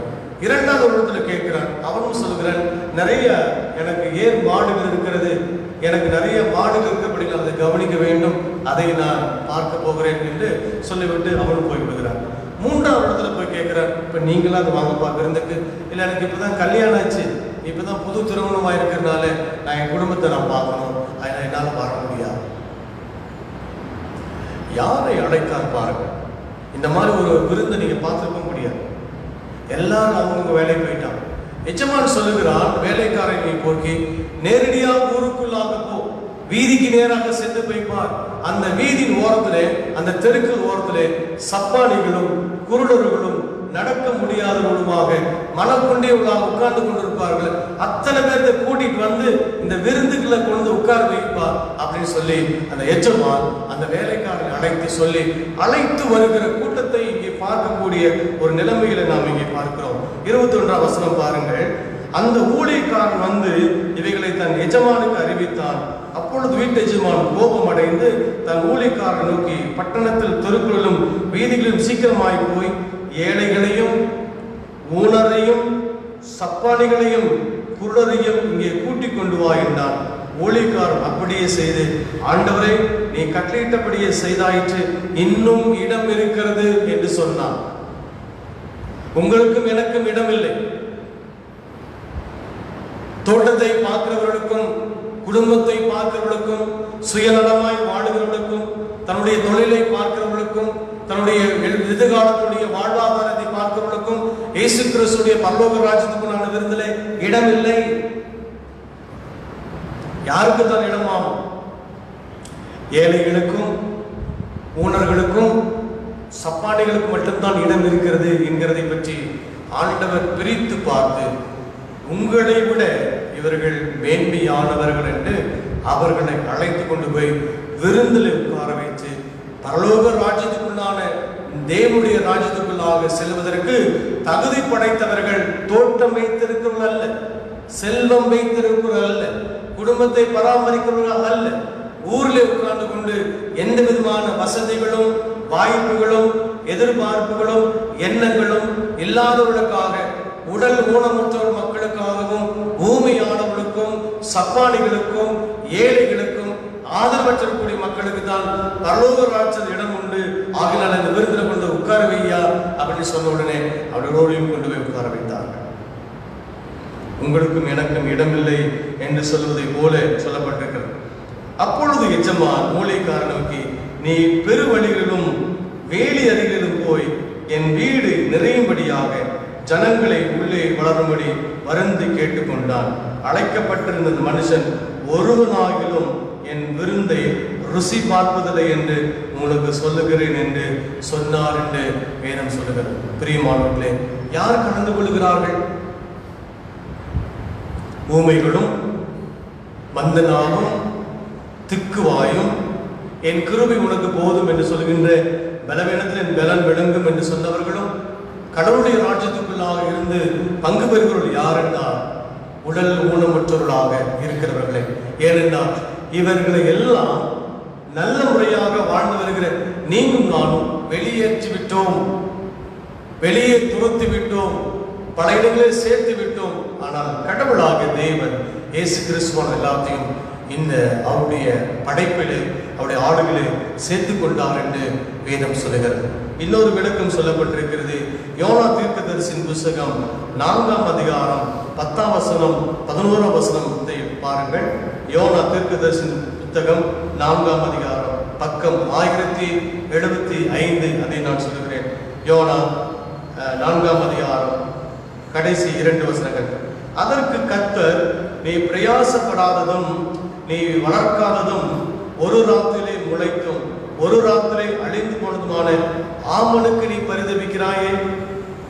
எப்படி பாருங்க, கடைசியில யோனாவுக்கு ஆண்டவர் ரொம்ப கண்ட்ரோல் பண்ணி கொண்டு வருகிற ஒரு செய்தி நீங்கள் பாருங்க. 11ஆம் வசனம் பாருங்க. வலது கைக்கும் இடது கைக்கும் வித்தியாசம் அறியாத 120,000 பேர் இருக்கிறார்கள். யாருக்கு தெரியாது எனக்கு வலது பக்கத்தில் இருக்காது? இதோட இன்டர்பிரேஷன் அதான். வலது கைக்கும் இடது கைக்கும் தெரியாது. மனநலம் கொண்டவர்களுக்கு தான் தெரியாது எது வலது கை, எது இடது கை, எது நம்ம சரியாக சொல்லுகிறோம், எது சரியாக பேசுகிறோம், முன்னாடி இருப்பது யார், பின்னாடி இருப்பது யார், அம்மா யாரு, அப்பா யார், யாருக்கும் தெரியாது. நினைவே பட்டதுல இப்படிப்பட்ட அதிகமான மக்கள் இருந்தார்களாம். வலது கைக்கும் இடது கைக்கும் வித்தியாசம் அறியாத 120,000 பேருக்கு அதிகமான மனுஷருக்கும் அநேக மிருக ஜீவனுக்கும் இருக்கிற மகா நகரமாகிய நினிவேவுக்காக நான் பரிதபியாமல் இருப்பேனோ என்றார். உங்களுக்காக, எனக்காக, நல்ல வாழுகிற வாழ்க்கைக்காக ஆண்டவர் இந்த உலகத்தை காப்பாற்றுகிறது இல்லை. அநேக மக்கள் மனநலம் குன்றினவர்கள், பேச முடியாதவர்கள், தவித்துக் கொண்டிருக்கிறவர்கள், ஆதரவற்றவர்கள், பாதிக்கப்பட்டவர்களுக்காக, அவர்களுடைய வாழ்வுக்காக நீங்களும் நானும் காப்பாற்றப்பட்டுக் கொண்டிருக்கிறோம் என்கின்ற ஒரு விளக்கத்தையும் இங்கே பார்க்க முடிகிறது. யாரை தெரிந்து கொண்டால் நாம் யாரை வைத்துக் கொள்ள வேண்டும், எதை நாம் ஒதுக்கி வைக்கக்கூடாது என்பதெல்லாமே மோசேயை ஆண்டவர் அழைத்துக் கொண்டு அவன் மந்த நாளுக்கு வாய்ப்புள்ளவனாயிருந்தால் தன்னுடைய ஆற்றல் மூலியமாக பொறுப்பை கொடுத்து தன்னுள்ளாக இணைத்துக் கொண்டார். ஆண்டவரே, நான் 3 முறை உங்களிடத்தில் கேட்டேன், என்னை காப்பாற்றும் என்று சொன்ன பொழுது என்னுடைய பலவீனத்திலே உங்களுடைய பலன் விளங்கும் என்று சொன்னவர். அப்படிப்பட்ட பலவீனமான மக்கள் இருக்கிறார்கள். அந்த பலவீனத்தில் இருக்கக்கூடிய மக்களை நீங்கள் நாம் சேர்த்து கொண்டு வாழ வேண்டும் என்று சொல்லி, யார் பந்தியிலே பங்கு பெறுவார்கள், யாருடைய கடவுள் ஆட்சிக்குள்ளாக பங்கு பெறுவார்கள், இந்த உலகத்தில் அவருடைய சமூகத்திலிருந்து நாம் விளக்கப்பட்டதாக இருக்கக்கூடிய மக்களுக்காக கடவுள் இந்த உலகத்துள்ளாக ஒன்று சேர்த்தி அவர்களை ஊனர்களையும் சப்பாளைகளையும் சேர்த்துக் கொள்ளுகிற ஆண்டவராக இருக்கிறார் என்பதான ஒரு விளக்கத்தை ஆண்டவர் தருகிறார். இப்படிப்பட்ட ஒரு நிலைமையிலே வாழுகிற உங்களுக்கு எனக்கும் வெளியே இருக்கிறவர்களையும், கஷ்டப்படுகிறவர்களையும், துன்பப்படுகிறவர்களையும், பாதிக்கப்பட்ட மக்களையும், ஏழைகளையும், சப்பானிகளையும் நம் உள்ளாக அரவணைத்து கொண்டு போய் நாம் சேர்த்து வாழ வேண்டும்.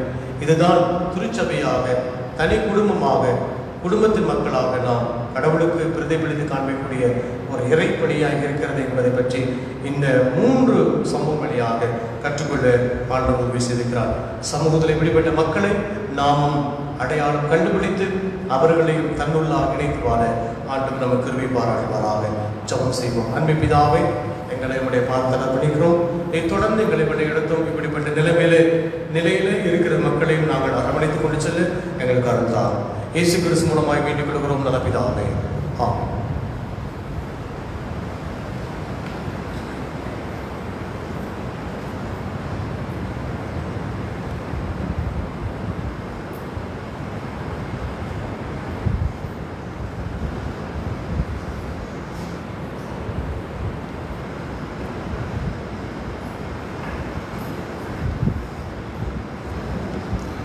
சபையாருக்கு அறிவிக்கப்பட வேண்டிய அறிவிப்புகள், குறிப்பாக இந்த ஆராதனையிலே கலந்து கொண்டிருக்கிற ஒவ்வொருவரையும் இயேசு கிறிஸ்துவின் நாமத்திலே உங்களை வாழ்த்தி வரவேற்கிறோம். வழக்கம் போல நம்முடைய ஆராதனை காலை 8 மணிக்கும், காலை 6 மணிக்கும் முதலாம் ஆராதனை, 2ஆம் ஆராதனை 8 மணிக்கும், 3ஆம் ஆராதனை 10 மணிக்குமாக இருக்கும். 10 மணி ஆராதனை நமக்கு நேரடி தொடர்பிலே உங்களோடு கூட ஆன்லைன் மூலியமாக அது உங்களுக்கு கொடுக்கப்படும் என்பதை நான் தெரிவித்துக் கொள்கிறேன். மாலை 6:30 மணிக்கு ஆராதனை உண்டு என்பதை நான் தெரிவித்துக் கொள்கின்றேன்.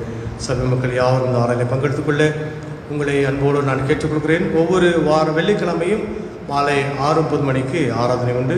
சபை மக்கள் கலந்து கொள்ள உங்களை அன்போடு நான் கேட்டுக்கொள்கின்றேன்.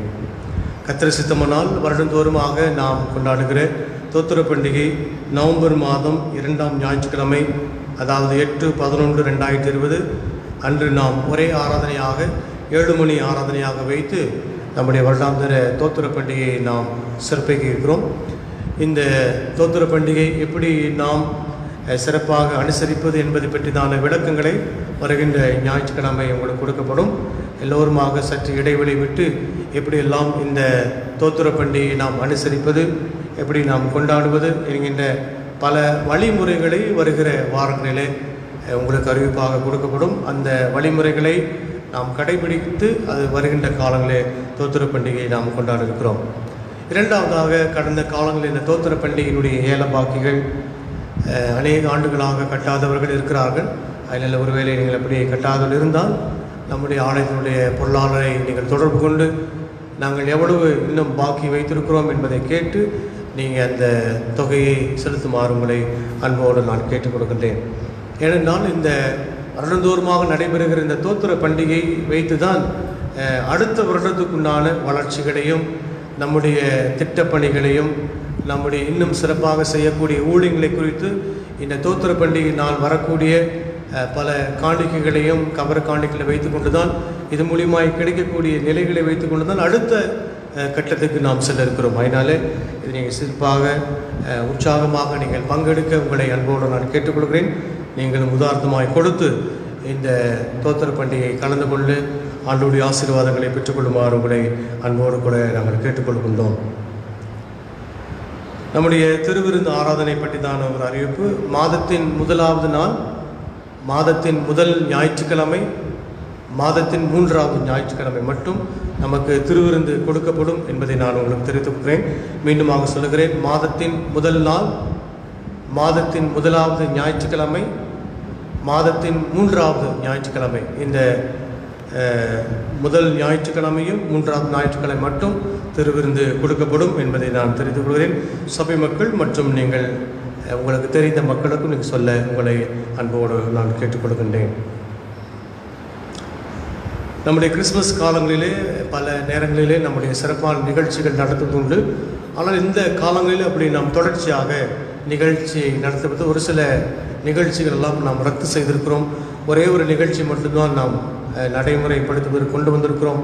அதாவது கேண்ட்லைட் சாங் சர்வீஸ், அது மட்டும்தான் நடத்து கொண்டு நாம் முடிவு செய்திருக்கிறோம். அதனால் அதுக்குள்ளான பயிற்சிகள் ஒவ்வொரு ஞாயிற்றுக்கிழமை மாலை 4 மணிக்கு நடைபெற இருக்கிறது. ஒருவேளை நீங்கள் கலந்து கொள்ள விரும்புகிறவர்கள் பயிற்சியில் பங்கு பெற உங்களை அன்போடு நான் கேட்டுக்கொள்கிறேன். வருகின்ற நாட்களிலே சண்டே ஸ்கூல், நம்முடைய சண்டே ஸ்கூலுடைய பிள்ளைகளுக்காக யூடியூபில் நடத்துவது குறித்ததான சில முயற்சிகள் எடுத்திருக்கிறோம். ஒருவேளை இங்கே சண்டே ஸ்கூல் டீச்சர்ஸ் யாராவது வந்திருப்பீங்கன்னு சொன்னால் வருகின்ற ஞாயிற்றுக்கிழமை 3ஆம் ஆராதனை முடிந்தவுடனே என்னை நீங்கள் தொடர்பு கொள்ளுமாறு உங்களை அன்போடு நான் கேட்டுக்கொள்கிறேன். ஏனென்றால் அநேக பேர்கள் கேட்டுக்கொண்டிருங்க. நம்முடைய டைசஸில் நடத்துகிறோம், அது சில நேரங்களிலே எல்லாருக்கும் போய் சேருகிறதா இல்லையா என்பது தெரியாது. ஆனால் அதனுடைய போர்ஷன்ஸை நாம் வாங்கி சண்டே ஸ்கூலுடைய பொறுப்பாளர்கள், டீச்சர்ஸுகள் வருகின்ற ஞாயிற்றுக்கிழமை 3ஆம் ஆராதனை முடிந்த உடனே நீங்கள் வந்து கூடுவீர்கள்.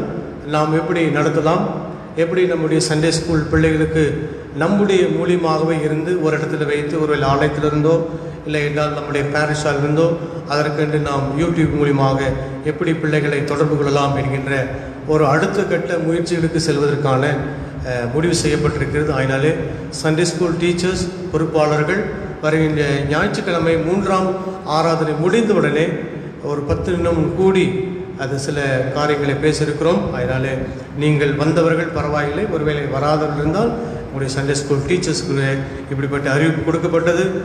வருகின்ற வாரம் 3வது ஞாயிற்றுக்கிழமை முடிந்த பின்பதான ஒரு சின்ன டிஸ்கஷன், ஒரு சிறு கூட்டம் போட்டிருக்கிறோம். அதில் விவாதிக்க இருக்கிறது என்பதை பற்றி நீங்கள் அவர்கள் சொல்லி நீங்கள் அவர்களை அழைத்து வரும்படி உங்களை அன்போடு நான் கேட்டுக்கொள்கின்றேன். நம்முடைய திருச்சபையிலே பல தேவைகளை உணர்ந்து நாம் கேட்கும் பொழுது சபை மக்கள் பல நிலைகளிலே நீங்கள் உதவி செய்து வருகிறீர்கள். அதே போல் நம்முடைய ஆல்டருக்கு ஒரு மைக் வேண்டும் என்று சொன்ன பொழுது நம்முடைய சபை சேர்ந்த திரு பொன்னு ராஜேந்திரன் அவருடைய அம்மாவின் சார்பாக, துணைவியார் சார்பாக நல்ல மதிப்புமிக்க ஒரு மைக்கொன்று வாங்கி கொடுத்திருக்கிறார்கள்.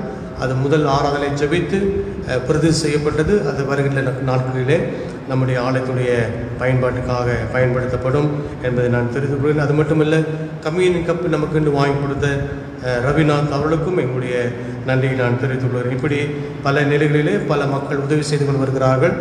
1000 முறையில் உங்களுக்கு நன்றியை நான் தெரிவித்துக் கொள்கிறேன். மட்டுமல்ல, நம்முடைய சபைக்கென்று ஒரு 4 வுட்டன் சேர்ஸ் நமக்கு தேவைப்படுகிறது. வுட்டன் சேர்ஸ், ஒரு வேலை பெரிய சேர் தேவைப்படுகிறது. யாராவது நீங்கள் வாங்கி கொடுக்க விருப்பமுள்ளவர்கள் நீங்கள் என்னை தொடர்பு கொள்ளுமாறு அல்லது செக்ரட்டரி ட்ரெஸரரை நீங்கள் தொடர்பு கொள்ளுமாறு உங்களை அன்போடு நான் கேட்டுக்கொள்கிறேன். பல நேரங்களில் நீங்கள் செய்கிற உதவிகள் மிகவும் பாராட்டுக்குரியது. நான் உங்களை வாழ்த்துகிறேன். நம் பல தேவைகள் வருகிற பொழுது இப்படி சொல்லும் பொழுது நீங்கள் உற்சாகமாக நீங்கள் செய்து வருகிற உதவிகளுக்காக நான் நன்றி நான் தெரிவித்துக் கொள்கிறேன். ஒரு 4 நாற்காலிகள், வுட்டன் சேர்ஸ், மர நாற்காலிகள் நமக்கு தேவைப்படுகிறது. யாராவது வாங்கி கொடுக்கிறதால் நீங்கள் வாங்கி கொடுக்க உங்களை அன்போடு நான் கேட்டுக்கொள்கின்றேன். திருமண அறிக்கை. நமது சபை சேர்ந்த திரு கே குமார் அவர்களின் மகன் செல்வன் கே கிஷோர் குமார் என்பவரும் சிஎஸ்ஐ கிரைஸ்ட் சர்ச் மதுக்கரை பொது சேகரத்தை சேர்ந்த திரு ஏ பாபு அவர்களின் மகள் செல்வி பி சௌமியா என்பவரும் திருமணம் செய்து கொள்ளப் போகிறார் என்பதை இதுவரைக்கு 2ஆம் அறிக்கை. நமது சபையை சேர்ந்த காலம் சென்ற டபிள்யூ இன்பராஜ் அவர்களின் மகள் செல்வி நான்சி செல்வியா என்பவரும் திருநெல்வேலி ஆலங்குளம் திருநெல்வேலி திருமண்டலம் ஆலங்குளம் சிஎஸ்ஐ குட் ஷெப்பர்ட் திருச்சபையை சேர்ந்த காலம் சென்ற டிவி யேசுதாசன் அவர்களின் மகன் செல்வன் ஒய் யாபேஸ் பிரேம்குமார் என்பவரும் திருமணம் செய்து கொள்ளப் போகிறார் என்பதற்கு இதுவளுக்கு 2ஆம் அறிக்கை. நமது சபையை சேர்ந்த திரு டி ஸ்டீவன் ராஜ் அவர்களின் மகன் செல்வன் எஸ் மோசஸ் ராஜ்குமார் என்பவரும் நமது கிளை சபை சிஎஸ்ஐ கிறிஸ்துநாதாரம் நியூ முல்லை நகர் திருச்சபை சேர்ந்த ஐ ராஜ்குமார் அவர்களின் மகள் செல்வி ஆர் ஐரின் பிரின்ஸ் என்பவரும் திருமணம் செய்து கொள்ளப் போகிறார்கள் என்பதை வைக்க இதுவளுக்கு 1ஆம் அறிக்கை. நமது திருச்சபையை சேர்ந்து திரு டி ரத்தன்ராஜ் அவர்களின் மகன் செல்வன் ஆர் ஜான் தேவானந்த் என்பவரும் தடிக்காரன் கோணம் சிஎஸ்ஐ கன்னியாகுமரி திருமண்டலம் சிஎஸ்ஐ வில்ஸ் நகர் பொது சேகரத்தை சேர்ந்த என் சாம்ராஜ் அவர்களின் மகள் செல்வி எஸ் ஆஷ்னா என்பவரும் திருமணம் செய்து கொள்ளப் போகிறார்கள் என்பதை அறிவிக்கும் இதுவளுக்கு 1ஆம் அறிக்கை. நமது கிளை சபை சிஎஸ்ஐ நியூ முல்லை நகர் திருச்சபை சேர்ந்த திரு எம் மணிமுத்து அவர்களின் மகன் செல்வன் எம் ரோஸ் கண்ணன் என்பவரும் திருச்சி தஞ்சை திருமண்டலம் சிஎஸ்ஐ கிரைஸ்ட் சர்ச் பொன்மலை திருச்சபை சேர்ந்த ஏ செல்வகுமார் அவர்களுடைய மகள் செல்வி செல்வராணி என்பவரும் திருமணம் செய்து கொள்ளப் போகிறார்கள் என்பதை இவர்களுக்கு 1ஆம் அறிக்கை. இவர்களை இத்திருமணத்தின் வழியாக இணைக்கப்படக்கூடாதபடி நியாயமான தடை காரணம் உங்களில் யாராவது அறிந்திருந்தால் அது சபை ஆயருக்கு எழுத்து மூலம் தெரிவிக்கவும். பிறந்த நாள் கொண்டாடுகிறவர்கள் மற்றும் திருமண ஆண்டு கொண்டாடுகிற மக்களுக்காக ஒரு சிறப்பு பாடல் பாடப்படும்.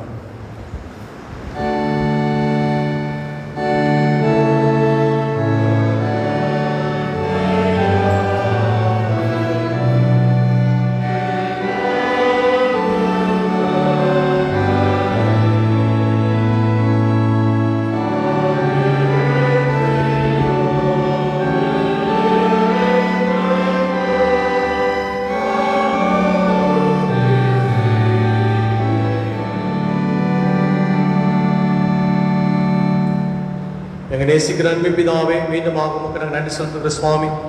பிறந்த நாளை கொண்டாடுகிறவர்களுக்காகவும் திருமண ஆண்டு கொண்டாடுகிற மக்களுக்காக ஜெபிக்கிறோம். கர்த்தருடைய ஆசீர்வதித்து எல்லா நன்மையும் கிருபையும் இந்த புதிய ஆண்டிலே பெற்றுக்கொள்ள வேண்டும் என்று ஜெபிக்கிறோம். பிறந்த நாள் கொண்டாடுகிறவர்களையும் திருமண ஆண்டு கொண்டாடுகிற மக்களையும் திருச்சபையின் சார்பாக அவர்களை நாங்கள் வாழ்த்தி ஆஸ்வதிக்கிறோம்.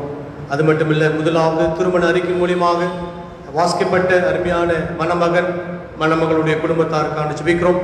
கர்த்தர் அவர்களை ஆசீர்வதித்து அவர்களும் திருமணத்துக்காக தங்களை ஆயத்தப்படுத்திக் கொள்ள ஆண்டவர் கிருபை பாராட்டுவீராக. இயேசு கிறிஸ்து மூலமாக வேண்டிக் கொள்கிறோம் பிதாவே, ஆமென். மீண்டுமாக நாம் யாவரும் எழுந்த கீர்த்தனிலே 277வது கீர்த்தனையும் 2வது கீர்த்தனை நாம் பாடும். இந்த பாடலை நாம் பாடும் பொழுது ஆண்டவருக்காக காணிக்கைகளை படைப்போம்.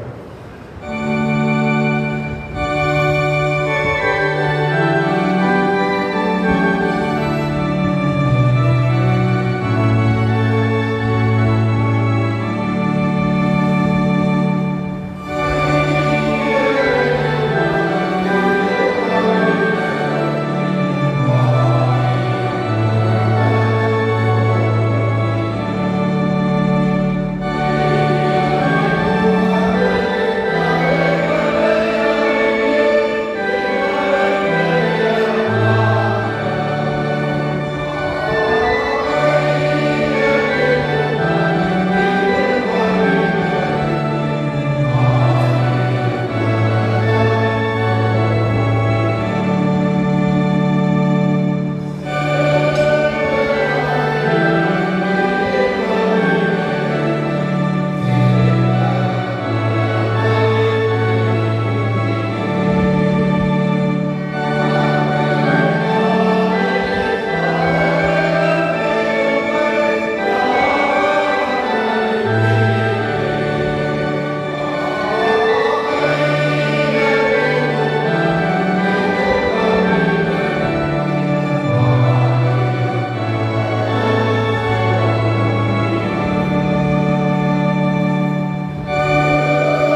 ஜெபம் செய்வோம். பரிசுத்தமும் இரக்கமுள்ள பிதாவே, மீண்டுமாக உங்கள் நன்றி செலுத்துகிறோம். இந்த ஆராதனையிலே கலந்து கொண்டிருக்கிற ஒவ்வொருவரையும் உடைய விலையேற பெற்ற திருப்பேரினால் எனக்கு வாழ்த்தி ஆசிரியர் சுவாமி உடைய கரம் இருக்கட்டும். உடைய பாதுகாப்பினாலும் பராமரிப்பிலும் தொடர்ந்து விளையாடத்தை ஆண்டு தாமே கிருமித்தார். தொடர்ந்து நாங்கள் ஜெபிக்க இருக்கிறோம். உடைய தூய பிரசன்னத்தினால் எங்களை விளையாடுத்து அருள் பாராட்டும்.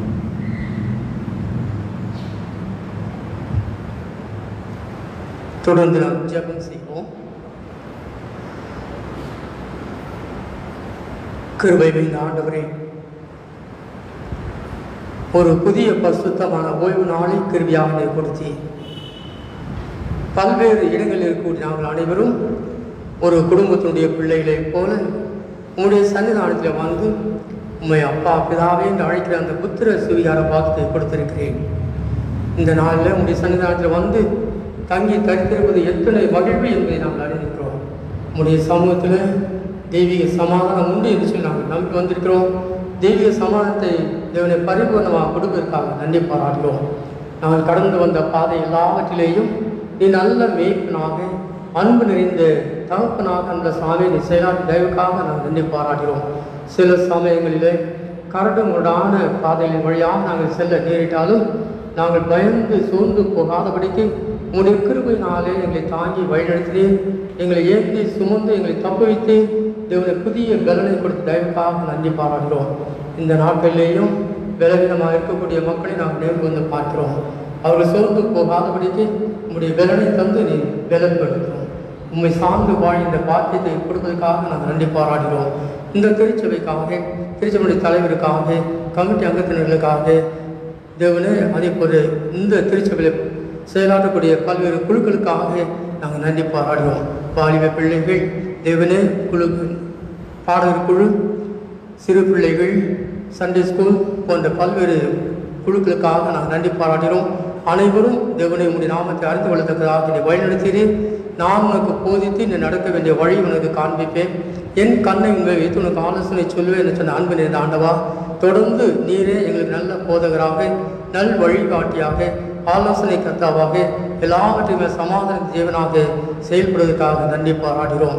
இந்த நாட்களிலேயும் அன்புக்காக, ஆதரவுக்காக ஏங்கி தவித்துக் கொண்டிருக்கிற உள்ளங்களை நினைவு கூர்ந்து அவர்களுக்காக மன்றாடுகிறோம். நேரே அவர்களுக்கு பக்கபலனாக இருந்து அவர்களை தேற்றி அவர்களுக்கு வேண்டிய ஆசீர்வாதங்கள் நிறைவாக தந்து வழிநடத்த வேண்டும் நான் வேண்டிக் கொள்கிறோம். கர்த்தருக்கு காத்திருக்கிற பொழுது நாம் ஒரு பொழுது சோர்ந்து போகவில்லை என்று உணர்ந்து கொள்ள உதவி செய்யும். தேவனை திருமணத்துக்காக காத்து கொண்டிருக்கிற பிள்ளைகளுக்காக நாங்கள் மன்றாடுகிறோம். தேவனை காரியங்கள் எல்லாம் ஏற்ற காலத்தில் வாய்ப்பு செய்யும்படியாக கிருபை செய்வதற்காக நன்றி பாராடுகிறோம். படித்துக் கொண்டிருக்கிற பிள்ளைகளுக்காக நாங்கள் மன்றாடுகிறோம். தேவனை குடும்பங்களை கொடுத்துருக்கிற பிள்ளைகளுக்கு ஒவ்வொருவருக்காக நாங்கள் மன்றாடுகிறோம். இந்த பிள்ளைகள் பெற்றோருக்கும் மற்றவர்களும் மகிழ்ச்சியை கொடுக்கக்கூடிய பிள்ளைகளாக, சிறப்பாக நாமத்துக்கு மகிழ்ச்சியை கொண்டு வரக்கூடிய பிள்ளைகளாக வாழவும் வளரவும் ஒத்தாசை புரியும். அன்பு நிறைந்த ஆண்டவான், இந்த காலகட்டங்களில் தொற்று நோயினாலே பாதிக்கப்பட்டிருக்கிற அவர்களை எழுந்திருக்கிற குடும்பங்களுக்காக மன்றாடுகிறோம். தெய்வீக சமாதான நிரம்ப தந்து நீ வழி நடத்தும். நாங்கள் ஒருவரும் சோர்ந்து போகாதபடி ஜீவன தேவனாகிய உண்மை சார்ந்து வாழ்ந்த மனப்பக்குவத்தை தொடர்ந்து எங்களை பலப்படுவதற்காக நன்றி பாராட்டுகிறோம். இம்மட்டுமாக உதவி செய்து தொடர்ந்து நீ உதவி செய்யும். இம்மட்டுமாக நீ ஆசீர்வதித்து அந்த ஆசீர்வாதம் ஒவ்வொன்றை நினைவு கொண்டு பார்ப்பதாக மகிழ்வோடும் மன நிறைவோடும் நன்றி உணர்வோடும் உங்களுடைய சமூகத்தில் கொண்டு வந்து படைத்திருக்கிற காணிக்கையை உங்களுடைய கருத்தில் கொடுக்கிறோம். இந்த காணிக்கைகளை அங்கீகரியும், எங்கள் அனைவரையும் ஆசீர்வதியும். அன்பின் ஆண்டவராக இயேசுவின் இன்ப நாமத்தில் பணிந்து மன்றாடுகிறோம் அன்புள்ள பிதாவே. நம்முடைய ஆண்டவராக இயேசு கிறிஸ்துவினுடைய கிருபையும் பிதாவாகிய தேவனுடைய அன்பும் பரிசுத்த ஆவியானவருடைய அன்புக்கும் ஆசீர்வாதமும் நம் அனைவரோடும் இன்றும் என்றும் சதா காலங்களிலும் நிலைத்திருப்பதாக.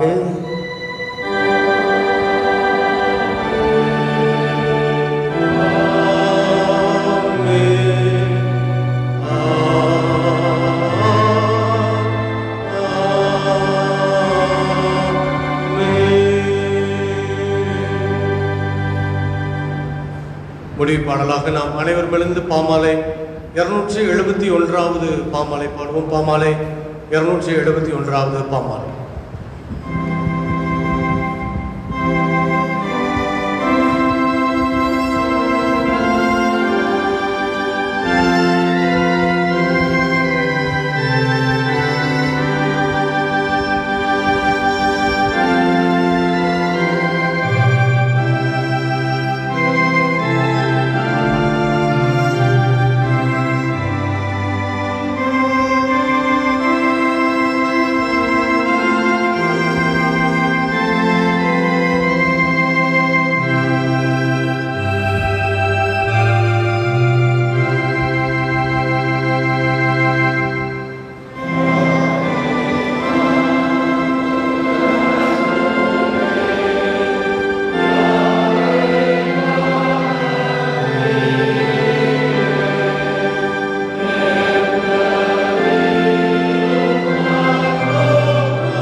எல்லா நன்மைகளையும் ஆசீர்வாதங்களையும் தந்து கொண்டிருக்கிறேன் எங்கள் ரட்சகரும் மீட்பருமாக இயேசு கிறிஸ்துவை நாங்கள் மீண்டுமாக நன்றி செலுத்துகிறோம். இம்மட்டுமாக எங்களை காப்பாற்றி வழிநடத்தினேன்.